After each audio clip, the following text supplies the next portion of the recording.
ઉધના ઉદ્યોગનગર ખાતે આવેલી એક બેંક કંપનીમાં લાખોનું ઉઠમણું થયા હોવાની વાત વાયુવેગે પ્રસરતા કંપનીના ઇન્વેસ્ટરોનું લોકટોળું ઓફિસની બહાર ધસી આવ્યું હતું।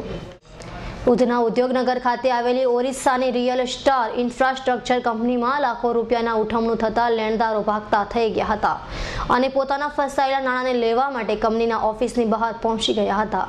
આ કંપનીમાં મોટાભાગના ગરીબો પૈસા ભરતા હતા અને તેમના દ્વારા ફિક્સ પૈસા પણ મૂક્યા હતા અને લોકોના પૈસા પૂર્ણ થતા લોકોએ પૈસાની માંગણી કરી હતી।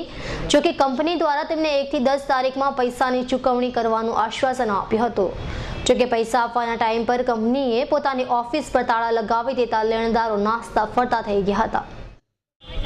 આરએસ કંપની અત્યારે અમે રોજ 20 રૂપિયા અને 50 રૂપિયાવાળા ખાતા ભરતા હતા અને અમારી ચોપડી પૂરી થવાને મહિનો થઈ ગયો છે ઉપરને અત્યાર સુધી અમને 10 તારીખને એમને તારીખ આપી હતી કે 10 તારીખે હું તમને પૈસા આપી દઈશ। આજ સુધી અમને પૈસાનો કોઈ જવાબ આપતા નથી ને વકીલ પહેલી તારીખે બેઠા હતા અને અમે અહીંયા આવ્યા તો વકીલે અમને એમ કીધું કે 10 તારીખ સુધી તમને પૈસા રિટર્ન મળી જશે। આજે વકીલને અમે ફોન કર્યો તો વકીલ અમને એમ કહે છે કે અત્યારે હું બીમાર છું ને મારા ભાઈએ ફોન ઉચકો છે અને વકીલ કોઈ જવાબ આપવા અત્યારે કોઈ તૈયાર છે ને એજન્ટ પણ ના કહે છે આવા અહીંયા આરએસ કંપની અને કામરેજમાં એની બ્રાન્ચ છે અહીંયા હેડ ઓફિસ છે અને કામરેજમાં એની બ્રાન્ચને સીલ લાગી ગયું છે ત્યાં અને અહીંયાની હેડ ઓફિસ ખુલ્લી હતી અને અહીંયા અમને જવાબ આપવાનું કીધું હતું પણ અત્યારે કોઈ જવાબ આપવા અત્યારે કોઈ જવાબ આપવા પણ તૈયાર નથી।